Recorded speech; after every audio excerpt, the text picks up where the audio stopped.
Algunas escenas de este programa fueron grabadas nuevamente.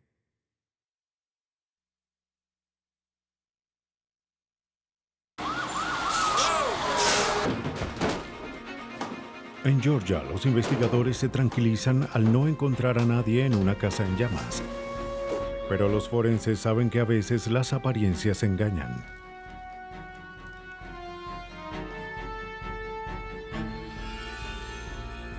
En los espesos bosques al norte de Tennessee, un cazador descubre el auto abandonado de una mujer desaparecida. Los detectives se dan cuenta de que la escena origina más dudas que respuestas. Aunque los investigadores suelen depender de testigos y evidencias físicas para resolver un caso, hay veces en las que no existen pistas evidentes. En esas ocasiones, la ciencia forense es la que guía a los oficiales defensores de la ley a hallar respuestas y toma el lugar de un testigo ausente.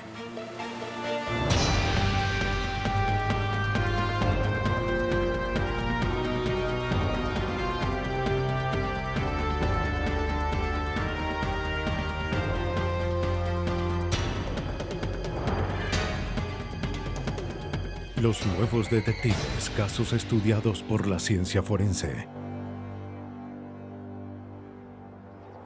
Testigo ausente. En este episodio se han cambiado algunos nombres. El río Savannah es tranquilo y a la vez imponente. Sus aguas son rápidas y profundas. Pero debajo de su superficie yace un mundo lleno de oscuros secretos.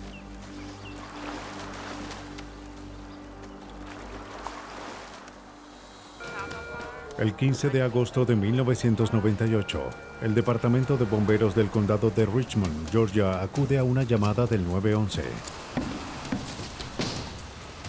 Una casa se incendiaba en Elizabeth Drive.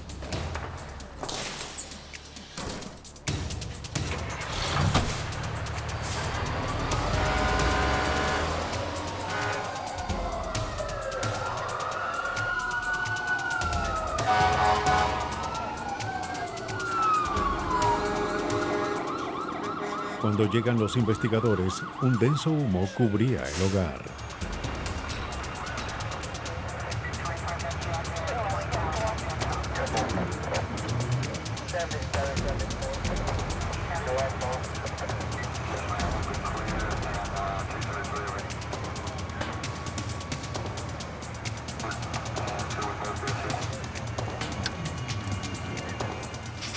Luchan por mantener el fuego bajo control.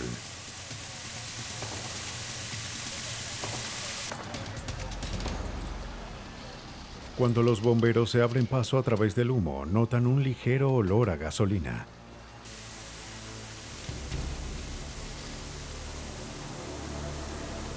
Se apresuran a buscar a alguien que pueda estar atrapado. La evidencia indicaba que el incendio empezó en el vestíbulo.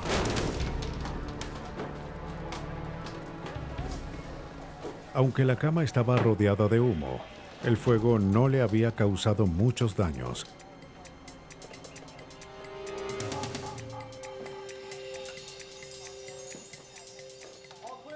Los bomberos se tranquilizan al saber que no había nadie. Los investigadores de incendios tenían que determinar la causa del fuego. Los vecinos le dicen a la policía que la casa era de un hombre llamado Al Hamilton. No está allí ahora. No lo habían visto desde el día anterior y su auto no estaba. No está aquí. No creo que nadie viva con él. El Departamento de Policía de Richmond empieza una investigación de rutina. Para el investigador Dwayne Piper había muchas preguntas sin respuestas. Lo primero que pensé de la escena fue que hubo un crimen. El incendio no parecía provenir de las paredes. Parece que se originó fuera del muro. Y creo que no se trataba de un incendio eléctrico.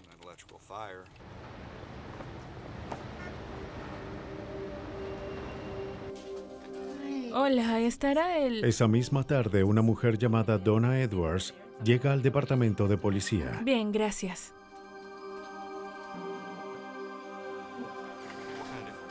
Afirmó ser la novia de Al Hamilton y que le preocupaba que él hubiese faltado a su cita. Llegó hasta su casa y entró en pánico. Conduje hasta su casa y se estaba incendiando. Me dijeron que debía venir Bueno, aquí. estuvimos en la casa y le aseguro que Al no estaba allí. Donna se tranquiliza al saber que no hubo heridos, pero seguía preocupada. No he hablado con él desde anoche. La última vez que lo vi fue antes de ir a dormir. No era típico de él irse sin avisar. Cuando dormía demasiado, él me lo decía. ¿Él tiene algún familiar? Hamilton era muy cercano a su familia. Cuidaba de su madre envejecida y de su hermana discapacitada. Donna las llama, pero tampoco habían oído de él.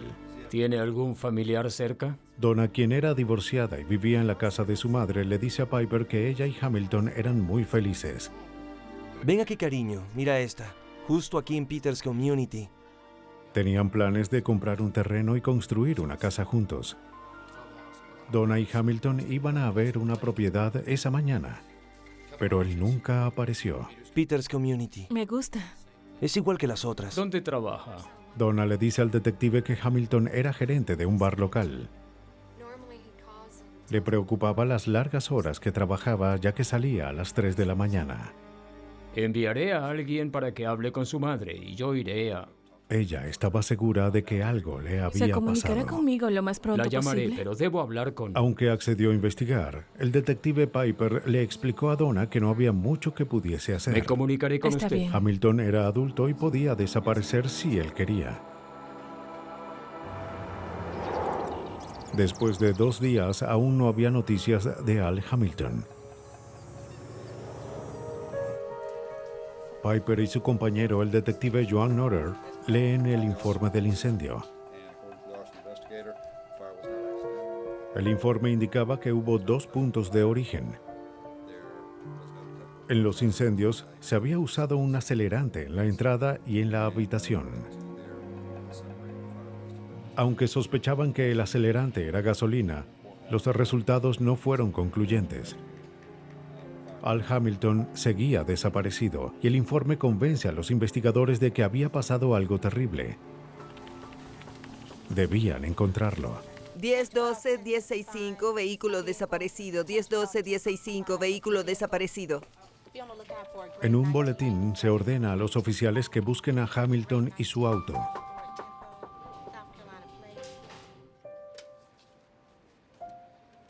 Piper creía que la escena del crimen tenía más respuestas. Hola, soy el investigador Piper de la policía de Richmond. Pide ayuda a la Oficina de Seguridad Pública de Georgia.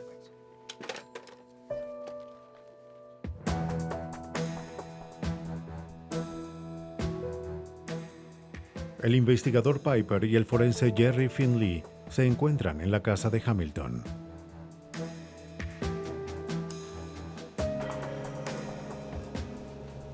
Jerry, ven a ver. Finley nota una extraña abolladura en el pie de la cama.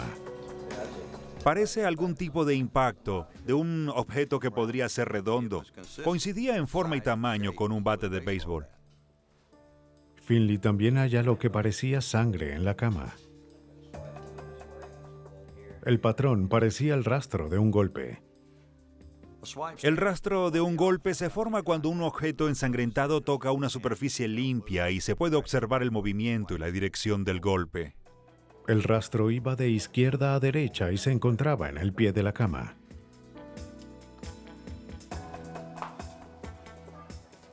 Algo más llama su atención. Hallamos hebras de cabello en el lugar que coincidían con una herida en la cabeza y que la cabeza tocase el pie de la cama. Esto parece tejido cerebral. El lugar de las manchas me indicó que alguien había sido golpeado en la cama.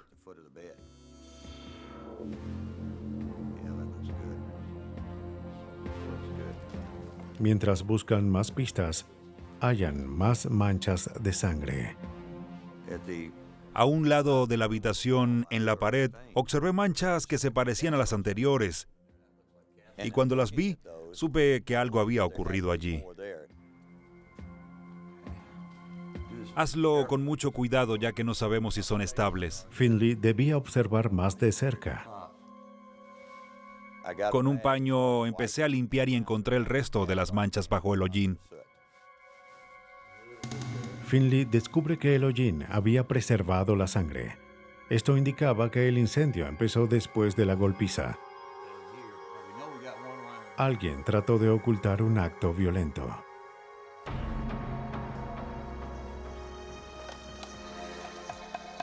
A fin de reconstruir lo sucedido, Finley coloca cuerdas desde las salpicaduras de sangre en las paredes hasta su punto de origen. Hacia allá es donde la colocarás, donde pondrás la cuerda. ¿Está bien? Con la ayuda de un rayo láser se determinan los ángulos exactos y la trayectoria de la salpicadura. Ahora tienes que colocarla allí. Completé el análisis primero al determinar la direccionalidad de las manchas. Calculé los ángulos en los que llegaron a la pared y dirigí la cuerda hasta el punto en que cruzaban. Ese era el punto de origen de la sangre, donde tuvo que estar la cabeza de la víctima.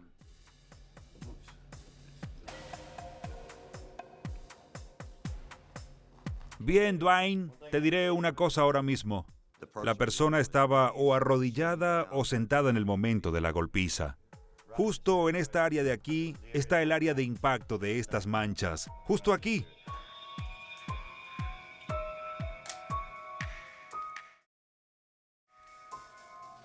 La abolladura en la cama indicaba que la víctima fue golpeada con un objeto contundente. En el laboratorio, Finley imita el ataque usando un bate de béisbol y creando la misma salpicadura hallada en las paredes. La mancha es el resultado del impacto, ya que cierta cantidad de sangre se adhiere al objeto y parte de esa sangre de hecho se desprende como si se separara del elemento, ya sea una mano, un bate, un ladrillo o algo similar. La sangre se desprende y salpica, a menudo hacia el techo si se golpea de forma recta. Los investigadores sabían que algo violento había ocurrido en la casa de Al. Pero la pregunta era, ¿Hamilton había sido el atacante o la víctima?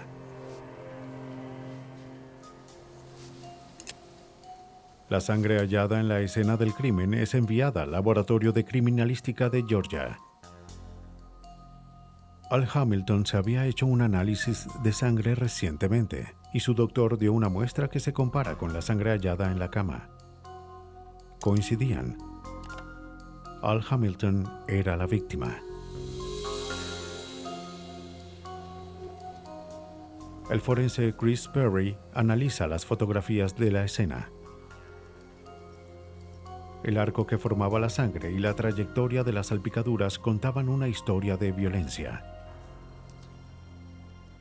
De acuerdo a la evidencia que mostraban las fotografías, se trataba de un crimen con un alto grado de agresión, ira y quizás odio.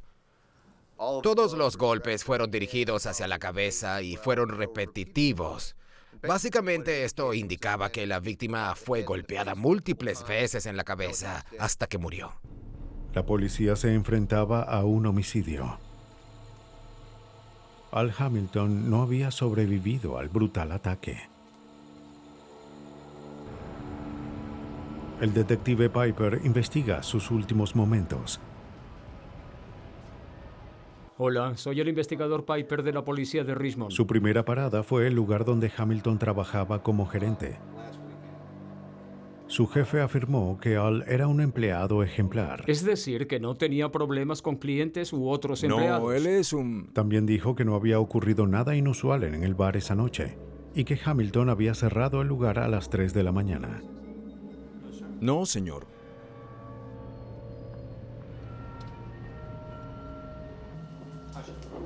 Piper habla de nuevo con Donna Edwards. Estoy bien. ¿Estás segura? Sí, pero he estado mejor. Le pregunta si había alguien que pudiera querer lastimar a Hamilton. ¿O hacerle algo a Al? Ella recuerda algo que sucedió hace unos meses.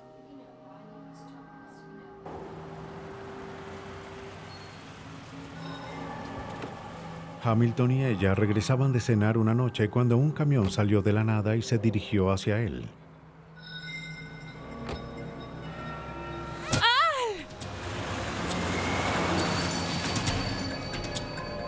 Él salió del camino, pero casi es arrollado. El camión se parecía al que el ex esposo de Donna, Rodney Richardson, usaba en el trabajo. Ella dijo que Richardson no pudo soportar el divorcio Él estaba... y que estaba celoso por su relación con Hamilton. Él estaba muy celoso, no soportaba el divorcio. Donna también le dijo a Piper que Richardson era un hombre abusivo y que le tenía ¡Vamos! temor. ¡Déjame entrar! Vete, no puedes No. estar aquí. Rodney, Hace poco había llegado hasta la No, casa de la Rodney, no madre de puedes estar Donna y aquí. la había confrontado a causa de su relación con No. Hamilton. no eres bienvenido, ¿entiendes? Pero Donna no creía que Richardson fuese capaz de cometer un asesinato. Además, la noche del asesinato, Rodney la había llamado a la 1 de la mañana cuando ella estaba en la casa de su madre. Le dijo que estaba en una cabina telefónica al otro lado de la ciudad.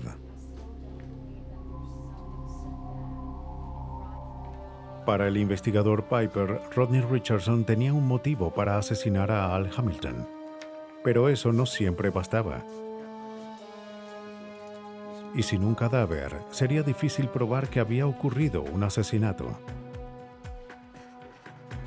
Tanto Al Hamilton como su auto habían desaparecido.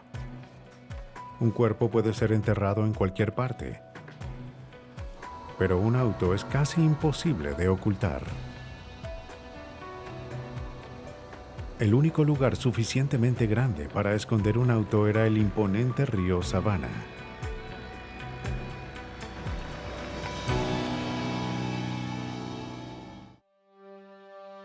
En Augusta, Georgia, los investigadores descubren el brutal asesinato de Al Hamilton. Tengo que decirlo, este ataque tuvo lugar. Su asesino incendió la casa, tratando de encubrir el crimen. Esta área y en aquella, una muestra de la mancha. Donna Edwards, la novia de Hamilton, temía que su ex esposo Rodney Richardson estuviese involucrado. Pero no había evidencia en su contra. No, de verdad no. Al era un buen hombre, no sé de nadie. Pero Al Hamilton y su auto aún seguían desaparecidos. La policía creía que hallaría las respuestas en el fondo del río Savannah. Pero después de una minuciosa búsqueda no encuentran nada. El investigador Dwayne Piper se sentía frustrado con el caso. Bueno, nos enfrentamos a muchos retos en esta investigación. Para empezar, no había un cadáver, y la mayor parte de la evidencia fue destruida por el fuego o cuando intentaron extinguirlo. No había testigos en el caso, así que no había nadie que nos pudiera explicar qué ocurrió.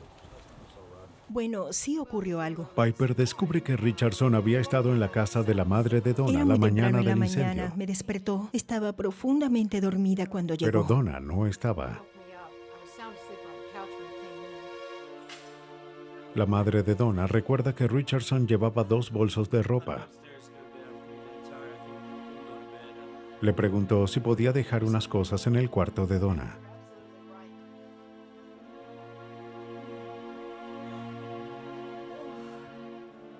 Cuando salió, no llevaba sus zapatos y no tenía las bolsas.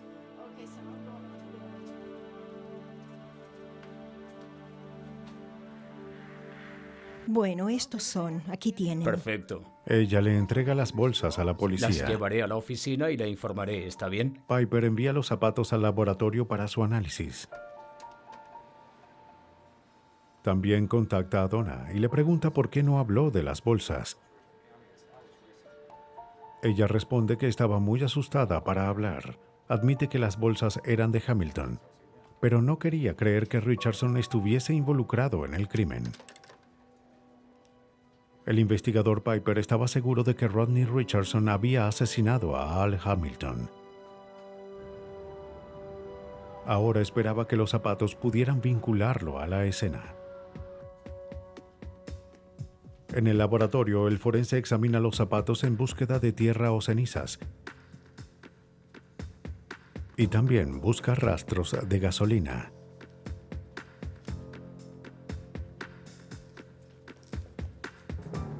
Las suelas estaban limpias, pero haya rastros de gasolina en los zapatos.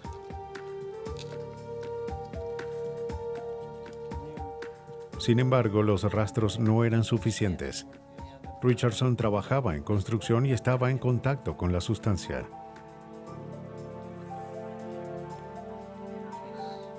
Los investigadores necesitaban más.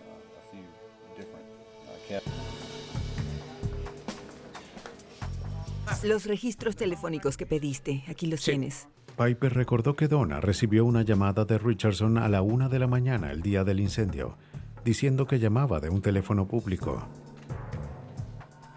Piper no estaba tan seguro. Tuvo la corazonada de pedir los registros telefónicos de Al Hamilton. En la noche del crimen, se hizo una llamada desde la casa de Hamilton al hogar de Donna a la 1 de la mañana. Hamilton no pudo haber llamado. Él trabajaba hasta las 3 de la mañana. Aunque era algo circunstancial, la evidencia indicaba que Rodney Richardson estuvo en la casa de Hamilton la noche del asesinato. Hay que hablar lo suficientemente alto para poder escuchar la conversación del otro lado. La policía necesitaba pruebas directas para arrestar a Richardson y le pide ayuda a Donna. ¿De acuerdo? Y cuando... Ella hace el intento de obtener una confesión grabada.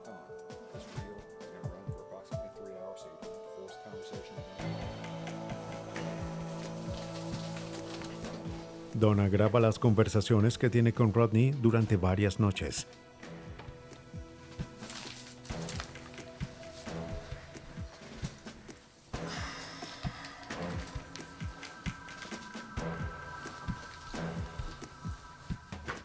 Le dijo que quería saber lo que le había ocurrido a Hamilton para poder seguir con su vida. ¿Pero qué quieres de mí? ¿Qué quieres que te diga? Solo quiero que me digas la verdad. Dime qué pasó. Solo dime lo que ocurrió. Dime. Finalmente, Richardson confiesa el crimen. Está bien, yo maté a Al. Dijo que no era su intención matar a Al, solo quería asustarlo. Fue un accidente, no fue mi intención. Pero luego perdió el control. Lo último que recordaba era que Hamilton estaba muerto. Se supone que soy tu esposo y me tratas así. Richardson dijo que se deshizo del cuerpo y que estaba seguro de que la policía jamás lo encontraría. Y afirmó que sin un cadáver no podían acusarlo. Si lo intentaban, declaró que no se rendiría tan fácilmente.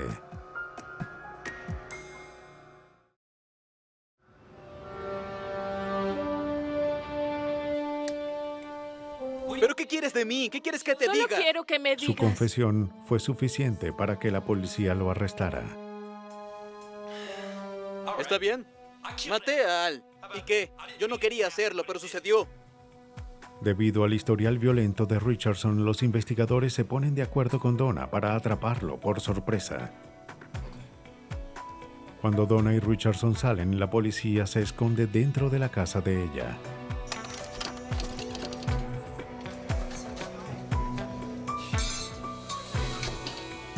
Rodney, estás bajo arresto por el homicidio de Al Hamilton.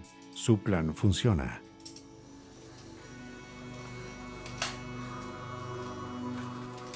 Richardson es arrestado sin problemas.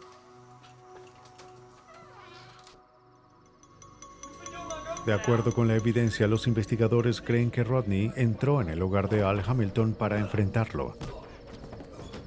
Pero la ira se apoderó de él y golpeó a Hamilton hasta matarlo. Richardson colocó el cuerpo en el auto de Hamilton y lo escondió donde nadie pudiera encontrarlo.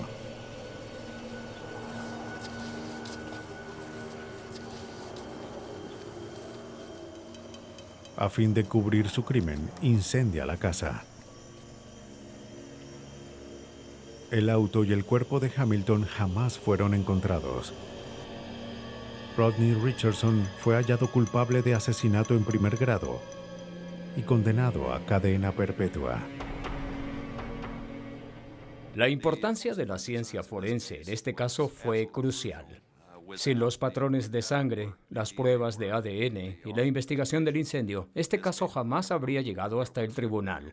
Fue gracias a estos métodos de investigación que pudimos hacer un arresto sin un cuerpo, y hasta ahora no lo hemos encontrado. El momento en el que recibe el impacto en su cabeza, Rodney Richardson cometió el error de creer que sin un cuerpo los investigadores jamás lo atraparían. Pero estaba equivocado.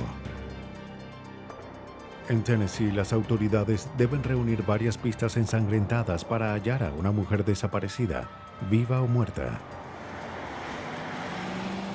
El condado de Stuart, Tennessee, es una pequeña comunidad rural donde la policía conoce a todos por nombre. Solo tienen un crimen violento al año como promedio. En la noche de un lunes a finales de 1990, un cazador observa un auto parcialmente oculto por los árboles.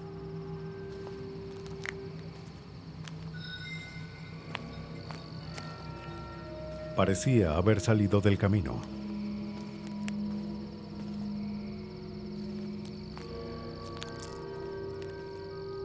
Cuando se acerca al auto, no ve a nadie adentro.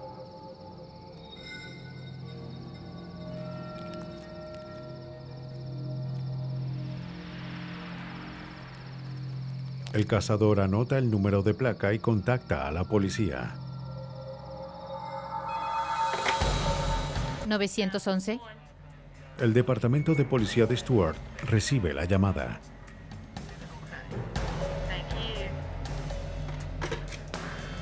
Condado Stewart a 903.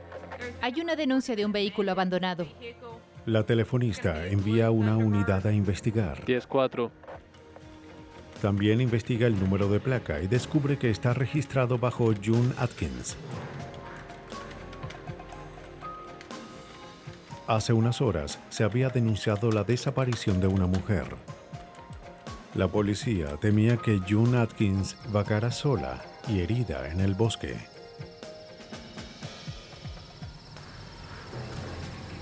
En Tennessee, la policía del condado de Stuart se dirige a la escena de un auto que parecía haber salido del camino. El auto pertenecía a una mujer desaparecida llamada June Atkins. La policía encuentra el auto debajo de un árbol. La puerta del asiento del pasajero estaba abierta y parecía que alguien había salido. Dentro del auto no había mucho. Buscan en el área y se preguntan si June yacía herida en una zona cercana.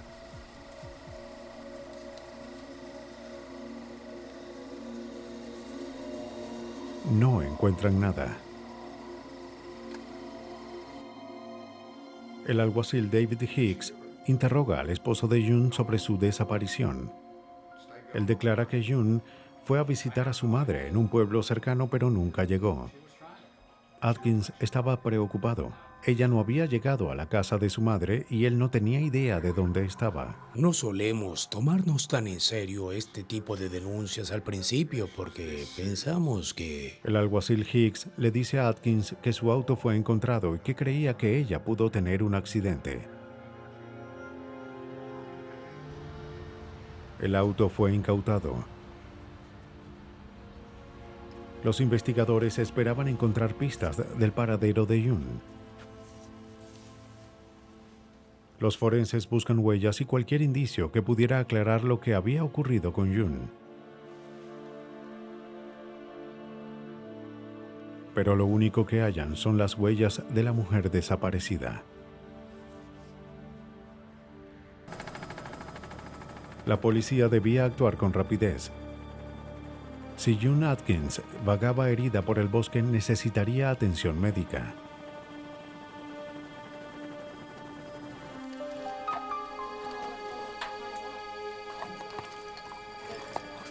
Un equipo de oficiales locales y estatales de la ley, junto con docenas de voluntarios de la comunidad, proceden a buscar a June en el bosque. Los condados cercanos nos ofrecieron muchísima ayuda. Muchos vinieron como voluntarios, ya que querían ayudar cuando supieron que June Atkins había desaparecido. Lamentablemente. Nos dividiremos en dos grupos. La mitad irá al lado derecho. La otra mitad irá al lado izquierdo. Manténganse cerca para que puedan observar a los demás mientras estamos en el bosque. Con mucho cuidado. ¡Vamos! ¡Vamos todos! El equipo de búsqueda se divide en diferentes direcciones. Oficiales a caballo buscan en los terrenos más difíciles.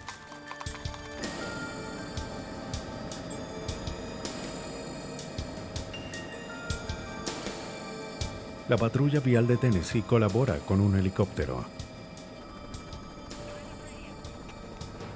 y un punto de contacto desde arriba.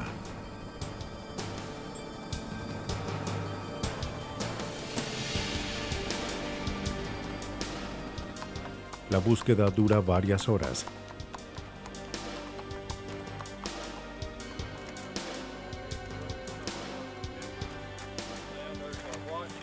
La policía recibe una llamada de radio. Se había hallado algo cerca del puente de Paris Landing. Rick Stout, de la Oficina de Investigación de Tennessee, formó parte del equipo. Oye, David. Entregó lo que había descubierto al alguacil Hicks. Esto es lo que encontramos en la 79 al este del puente, cerca de la orilla del camino. Un grupo de búsqueda encontró un edredón hecho de retazos. Es una manta o edredón. Hay que tener cuidado al moverla. No quiero perder evidencia. Se ve interesante. Parecía estar lleno de sangre. Cerca del edredón había un par de guantes de algodón para hombres. Son unos guantes de algodón y lo interesante es que estaban al lado del edredón. Los guantes olían a gasolina.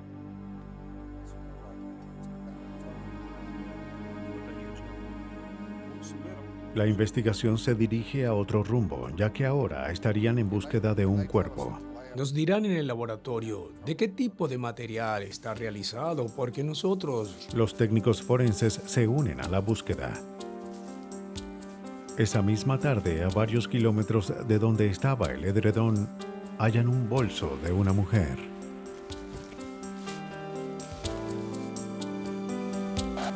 Encontré una cartera con una identificación. Entendido, enviaremos refuerzos a tu ubicación.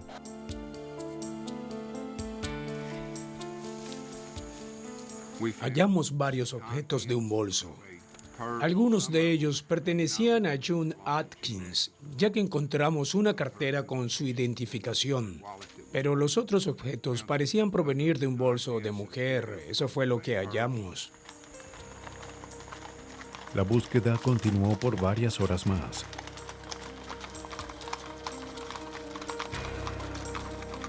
Luego, otro terrible hallazgo. Ten, toma la cámara. En el suelo hallan una gran cantidad de sangre.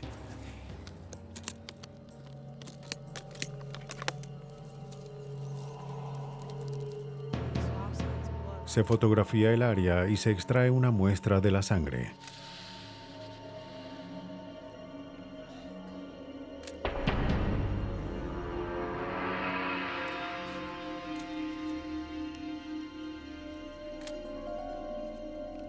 Se recoge todo lo que pudiera ser de ayuda, incluyendo arbustos llenos de sangre.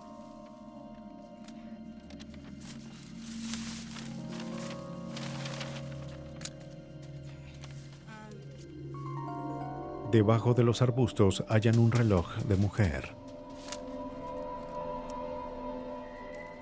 Rick Stout creía que los hallazgos probaban que algo terrible le había ocurrido a June Atkins.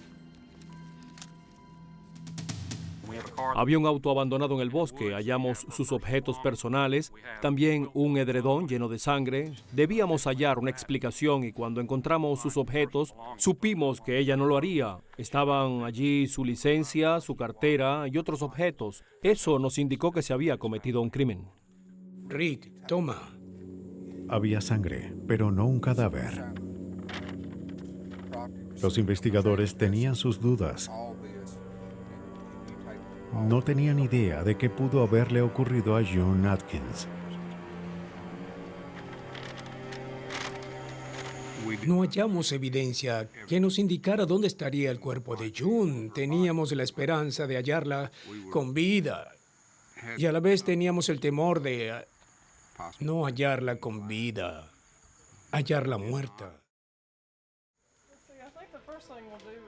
Toda la evidencia es enviada al Laboratorio de Investigación de Tennessee.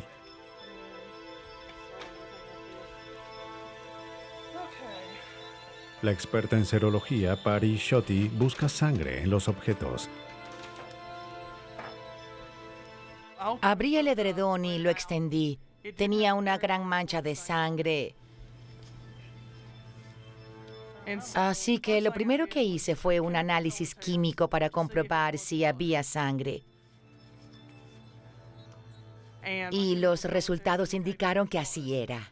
Lo siguiente que hice fue determinar si la sangre era humana o no. Definitivamente es sangre. Realicé el análisis y determiné que sí era sangre humana.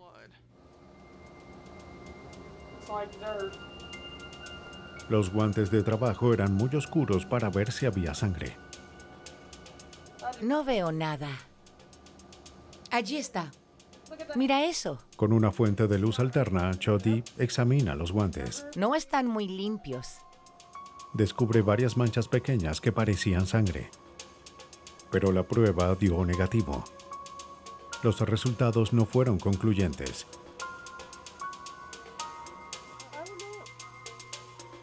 Luego analizó el arbusto de salvia. Habían traído arbustos que encontraron en una escena diferente, así que los analicé y, de hecho, encontré sangre en el arbusto. Le tomaremos una fotografía. La sangre en los objetos es comparada con una muestra de sangre de June Atkins que su doctor suministró. Las muestras coincidían. Debió haber sangrado muchísimo para dejar tanta sangre. Los investigadores le preguntaron a Schutte si June podría seguir con vida. El volumen de sangre hallado en el edredón era muy alto, pero pudo haber sido causado con una herida no letal. Pero el hecho de que hubiese 3 áreas de arbustos con sangre indicaba que la víctima había perdido muchísima sangre y, por lo tanto, la herida que tenía podía ser mortal.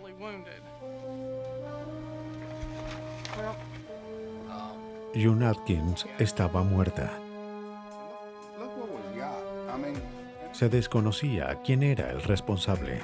Sería mucho más fácil si halláramos el cuerpo. Tenemos el edredón, tenemos la ropa. Pero la policía debía determinar quién la había asesinado y por qué. La policía de Tennessee seguía investigando el brutal asesinato de June Atkins. Aunque no habían hallado el cuerpo, la gran cantidad de sangre en la escena indicaba que ella no podía estar viva. ¿Puede decirme si este reloj es de su esposa? El esposo de June reconoce el reloj como el de su esposa. Se lo había regalado en Navidad.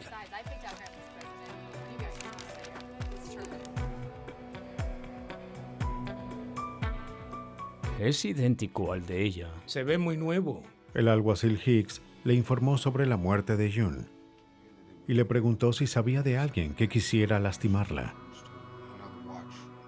El esposo de June recordó que alguien había dejado una nota en el auto de June semanas antes de su desaparición. La letra parecía de un hombre que le pedía reunirse con él en el muelle de Dyers Creek. Era lo único que sabía.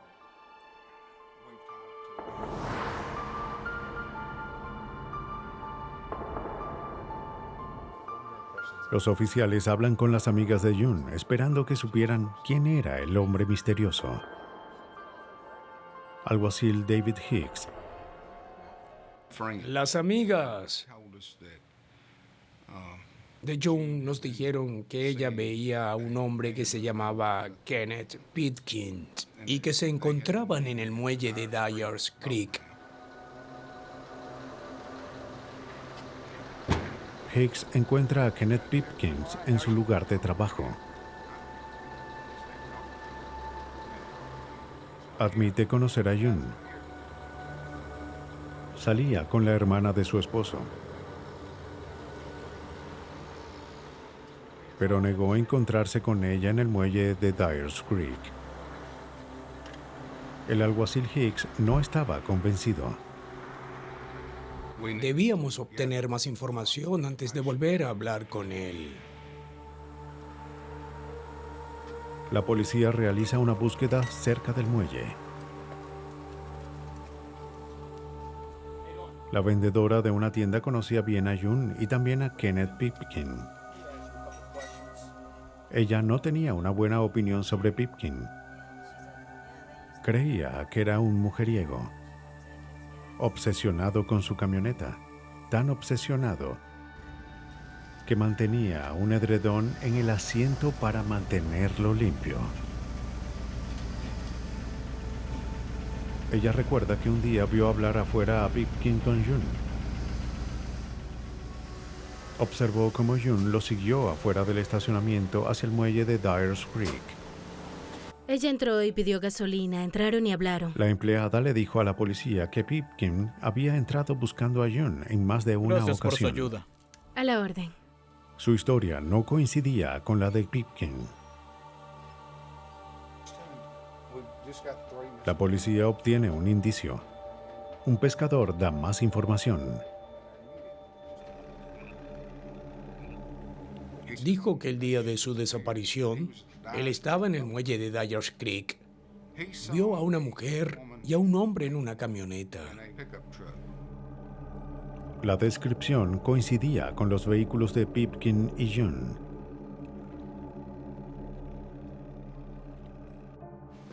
La policía interroga a Kenneth Pipkin. Le muestran fotografías del edredón ensangrentado.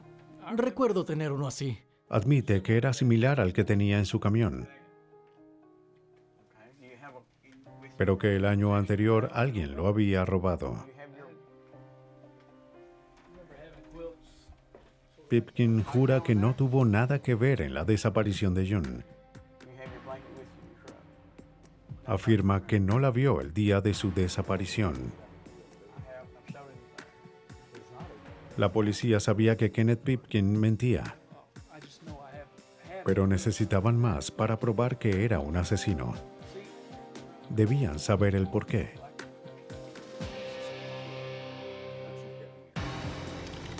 La policía de Tennessee tenía un sospechoso en el caso de June Atkins. Hallan grandes cantidades de sangre en un bosque cercano, pero aún no encontraban el cuerpo. Tomé fotografías, pero creo que tendremos que difundirlas. El sospechoso, Kenneth Pipkin, fue visto con ella poco antes de su desaparición.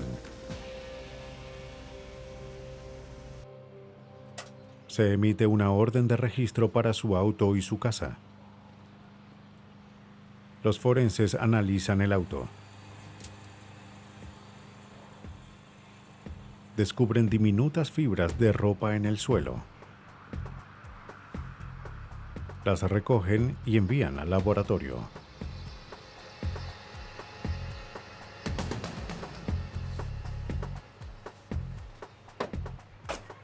También hallan varios pares de guantes de trabajo en su casa.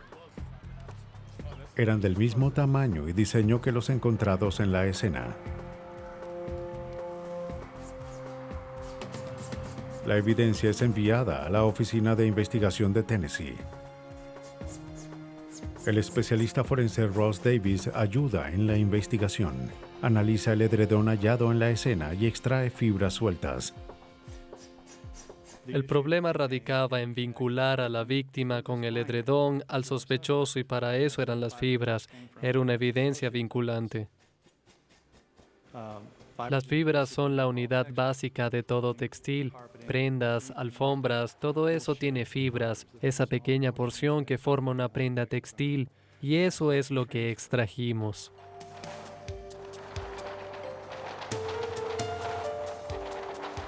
Luego Davis hace una comparación. Comparamos esas muestras con las halladas en el vehículo en este caso. Luego las observamos para determinar si eran fibras como las encontradas en el edredón y adentro del vehículo. Las fibras del edredón coincidían con las fibras extraídas del auto de Pipkin. El informe pasó a explicar que la evidencia serológica hallada en el edredón coincidía con la sangre de la víctima. La investigación también explicó que estos elementos hallados en el edredón fueron de hecho también encontrados en el vehículo del sospechoso. Eso creaba una conexión entre el sospechoso y la víctima a través del edredón.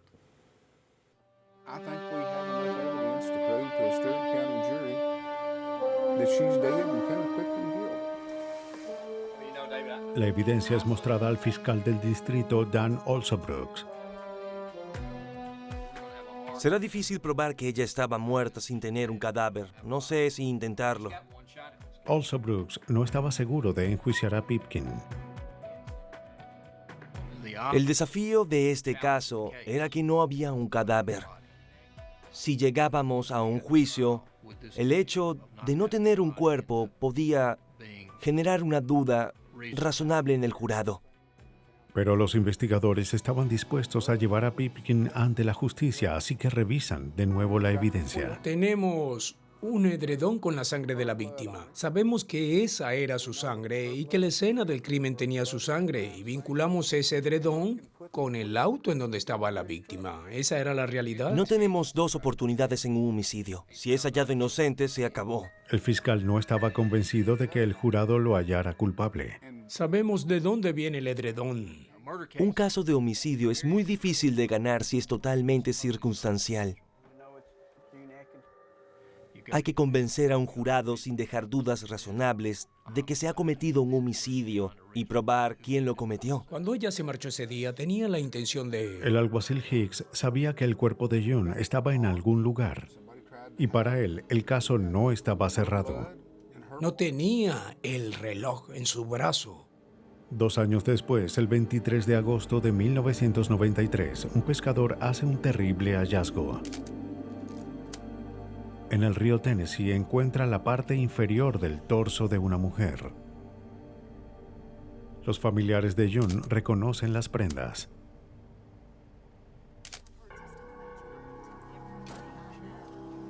Kenneth Pipkin es arrestado y acusado de homicidio. La policía cree que June lo amenazó con revelar su relación.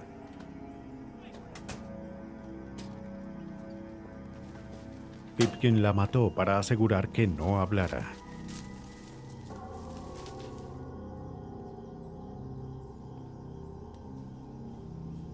Pero gracias a la ciencia forense, la historia de June finalmente fue contada. Para hacer un homicidio en un pueblo pequeño, hubo la misma cantidad de expertos en otros casos. Un patólogo forense hizo la autopsia. Hubo expertos en fibras y un experto en análisis de sangre. Fue un caso fascinante para mí como fiscal. Kenneth Pipkin es hallado culpable de asesinato en segundo grado. Ahora cumple una condena de 20 años. Algunos asesinos hacen lo que sea para que no se descubra la ubicación de sus víctimas y eliminan todo rastro de sus crímenes.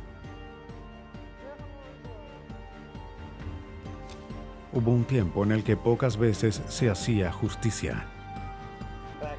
Pero hoy, la ciencia forense provee a las fuerzas de la ley con las armas suficientes para hacerlo, al tomar el lugar de un testigo ausente.